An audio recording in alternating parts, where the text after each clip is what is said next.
Hey team, how you doing? Gavyn here from Growing Younger team. Let me just quickly check that. Perfect. Okay, cool. So this is sorry about that. This video is really simple, okay? And it's something I used to worry about a lot when I was kind of trying to lose weight and everything else. And it's simply one thing that's going to kind of make a big deal for you, okay? Is control the controllables, okay? Really important to know that, okay? So for those of you that don't know me, I'm Gavyn. I'm a personal trainer, sports nutrition coach, and functional aging specialist, okay? Which basically means I help people over the age of about 45 or 50 who are struggling with their weight, struggling with their nutrition, struggling with aches and pains, and are literally wanting to have a happier, healthier, and more functional life, okay? And we do that through the Growing Younger program. Alex and I, who's my partner in crime, we run a program called the Growing Younger program, and that's what we do, and it's really awesome. And if you want to know a little bit more about that, just leave a comment down below, and I will send you some information. But I'm going to talk to you about 6 things that I feel are really important around control of the controllables, right? And bearing in mind, I've lost over 20 kilos. I've managed to keep that weight off for 8 years through a huge bunch of obstacles and struggles and strains, and they're all legitimate things that you and I both struggle with. For one of the big things, I'm a shift worker, okay? So I do earlys, lates and nights. Literally just come off doing night shift just not so long ago. But, having the shift element as well makes things so much harder. So what I had to do was kind of find things I could control. I couldn't control my shift pattern, okay? It was all over the shop. I was doing these different shifts. But what I could control was how I eat, what I ate, and when I exercised. What I put in my mouth, what I drank, how I slept to the big degree. So you need to cover these things off and think, well, I can't control certain things, but you can control some. So the first thing I want to talk to you about is shopping. It sounds a bit weird, right? But when you go shopping, do food shopping, okay? Or when you go shopping out for food, for work, or whatever it is you're doing, you need to control it, okay? And the best thing I found was not to buy the junk food in the first place. Because if you buy the junk food, you're going to eat it, okay? So you must control it. So if you're somebody who's a little bit like me, who's a bit of an emotional kind of eater, I would literally, if it's in the house, I'd eat it, okay? So, looking at your shopping. And if you find that you're struggling, to do that, you can actually shop online. And I kind of highly recommend it. Then you can pick the list of items you want. You're not tempted by going through the sweet and food aisles. And you're going to get yourself some good food. And if you can control your shopping, it eliminates a whole bunch of stuff, because if it isn't in the house, you're not going to eat it. So you're not going to eat the chocolate or the chips or the crisps, or the sweeties or the naughty foods that you shouldn't eat. So one of the big things you can do is literally control your shopping list. And once you do that, I think you're going to have a massive advantage compared to what you're doing right now. And if your kids eat bits of junk food as well, it's a good opportunity for you to help them eat a little bit healthier, okay? And that's what we do with our young fella, and it works really well. Number 2, okay, is exercise. So exercise is a big deal, okay? You are completely in control whether or not you exercise or not. And I understand you're busy. Like I said, as a shift worker, I know exactly what it was like. Even transitioning onto more of a day shift, I found a new challenge. I found challenges with my shoulder problem that I've had 8 knee operations in the last 7 or 8 years, okay? And all those things, I struggle and battle with, probably more than most. But I could control whether I exercised or not. So when I had my knee operation, I controlled whether or not I sat on my cycle bike, okay? I control the fact that I was able to do some kind of resistance program, like using some resistance bands, some dumbbells in the house, and I trained for a very long time at home. I didn't even go to a gym, and I was able to control that environment. I bought a cheap set of dumbbells. I bought a pull-up bar, even though I couldn't do a pull-up, and I just kept on training and practicing. I was able to control the fact of my exercise. And if you're struggling with that right now, okay, there's a couple of things you can do. You can go to bed earlier, which I'm going to talk about in a second. Go to bed earlier to get up a little bit earlier to exercise. People always focus on, I can't exercise on Monday, Wednesday, Friday. But you could probably exercise on Tuesday, Thursday, Saturday, Sunday, right? And they're all things that you can control. So if you know where you're supposed to be and what you need to do, you need to control that element. And you can 100% control whether or not you exercise, right? You're going to have good days and bad days, don't get me wrong, but the 80-20 rule applies here. If you can do it 80% of the time, you're absolutely fine. Number 3, okay, big one. Sleep, okay? You control when you go to bed. You control when you wake up. Okay, so if you're somebody like sits up all night long till 11 o'clock, 12 o'clock midnight, and then you get up at 5, 6 o'clock for work and you're just tired because you only had 5, 6 hours sleep, that's on you, okay? You decided to go, you made that decision to go to bed late. You made that decision to wind down watching TV in front of a screen with your iPad or your phone. And you are then suffering the next day for it, okay? And we only have a finite amount of energy. I did a video a couple of days ago on energy. And if you're consistently depleting yourself of sleep all the time, you're going to suffer. You're not going to be able to do anything. You know, your cortisol levels, your stress hormones are going to go up, your leptin and ghrelin levels are going to be out of whack, which means you're going to be hungrier, and you are completely in control of that, okay? Unless you're a new mother, a new mum, and you've got a newborn baby. Trust me, I've been there. I had to deal with that as well. With my wife, not me. So you can control whether or not you sleep. If you're a shift worker like I was, or still am to some degree, I still work a lot of late sometimes. And what I tend to do is that I try to get an 8 hours sleep or 9 hours sleep in a 24-hour period. So if I was working a night shift, what I would tend to do was, split my hours. I'd sleep for 4 hours in the morning, sleep 4 hours in the afternoon, get my 8 hours in, and I used to work. Was it perfect? Absolutely not. But it was better than sleeping for 4 hours and being up for the whole 20 hours, okay? So you can control whether or not you sleep or not, all right? Next one is going to be your calories intake. You are completely responsible. You are the only person responsible for what you eat.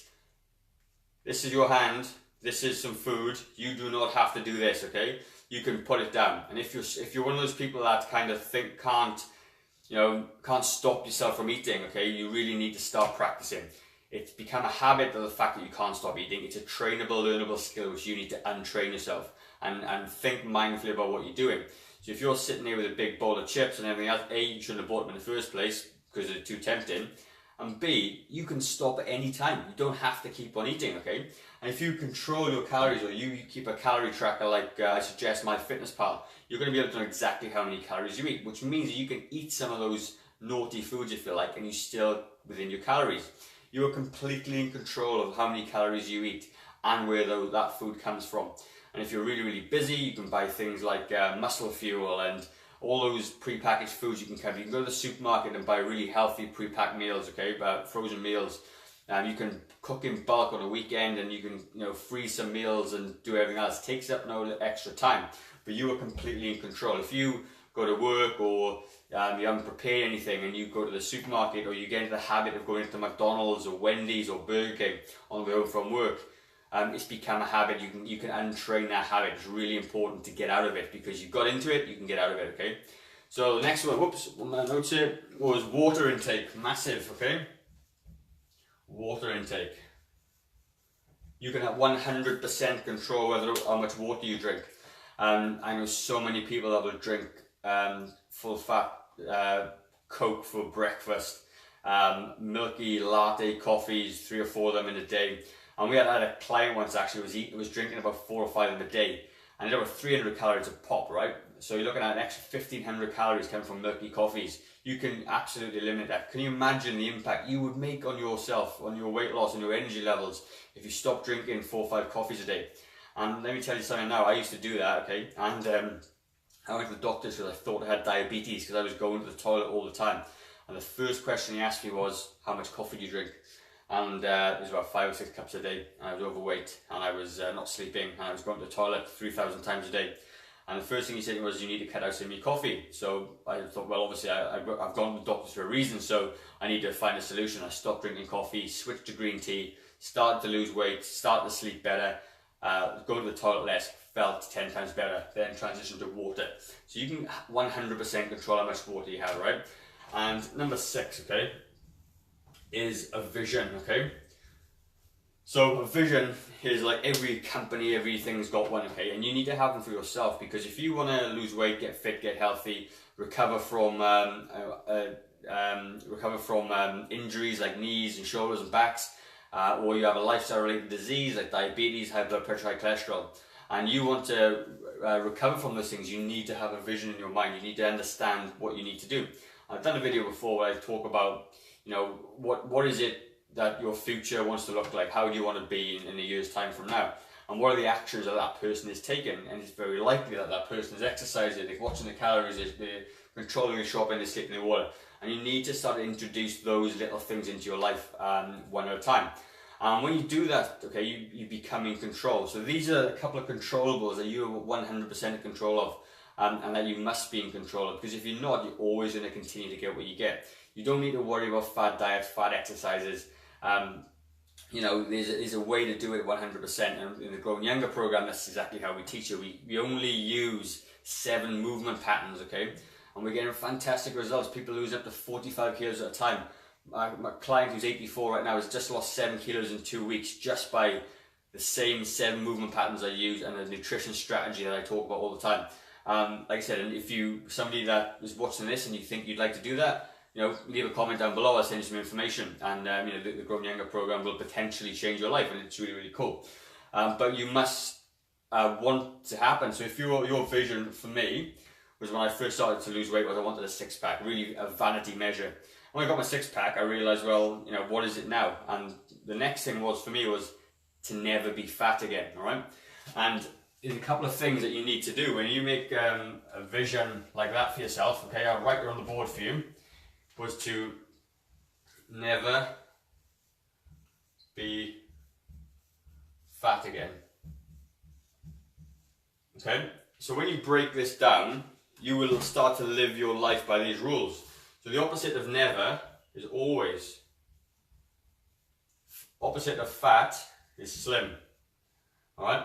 So I was obviously always wanted to be slim, okay? And whatever the opposite of again is. So these things now dictate how I kind of live my life, and it dictates how much in control I am. So for me to never be fat again, I must always exercise. I must always be mindful of my shopping. I must always know my portion sizes. I must always drink lots of water, and I must always you know, get good quality sleep. And once your vision becomes this, never to be fat again, which was mine, then it's easy. I just know that consistency is the ultimate key. And you know, to be slim, well, obviously, you know, it's just never to be fat again. So I'm not squeezing into clothes and my belly's hanging over like it used to. And these are the things you really need to think about, okay? Just create a vision for yourself. What is it you want to ultimately achieve? And if you're going to be dictated by a 6, 8 or 12-week program, so, you know, if you say, I want to write it all out, fit for a wedding, okay, that's a finite goal. You're fit for the wedding. Well, what happens after the wedding? It means you're probably going to go back to the old you, or fit for a holiday, or an occasion, okay?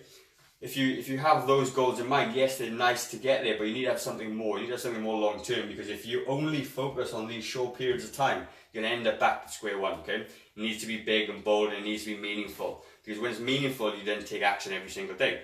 And when I talked about a couple of days ago was about, you know, focusing on one thing, okay? Your energy, okay? Your energy levels can only really deal with one thing at a time. And like I say, if you want to try and focus on your sleep, focus on your calories, focus on your exercise, focus on your water, focus on your shopping, you're not going to get very far. But if you start to think, well, you know, this is going to be a long-term deal here, how on earth am I going to be able to do this long-term? And what you need to do is this, okay? You focus on one thing. Let's just say the easiest thing you can do is drink more water. And you focus on water, and water, and water, and water, and water. And you get 6 or 7 times more done. It becomes more of a habit. And once you focus on that one thing, what's really, really awesome about that is that you can move on to the next thing. And you could potentially change these 6 controllable things completely within about a 5 or 6 month period if you work hard every single day at it. And when you do that thing, even when you work in shifts, even when you've got a busy family and a busy life and all those other things that get in our way, and your time issue, you're going to find you're going to get tons more done than trying to change everything at once, alright? So that's probably it for me right now. I've got probably not much else to add to that, but bottom line is, the point of the whole thing is control your controllables. Don't worry about what you can't control. You can't control, you know, what happens outside, the car breaking down. Don't worry about it. Just focus on the things you can, alright? And, you know, if you genuinely can't work out on a Monday, Wednesday, Friday, and look at it Tuesday, Thursday, Saturday, Sunday, okay, it's still 4 of the days. And it is whatever it is for you, alright? But control the controllables and you'll be absolutely fine. So that's it from me, guys. Okay, you got to remember that you need to, if you don't make a change today, you're never going to, move forward. Create that vision, focus on one thing at a time. I promise you, you're going to be absolutely fine. Okay, so as always, guys, start fresh. If you don't make a change today, how will tomorrow be any different? Cheers.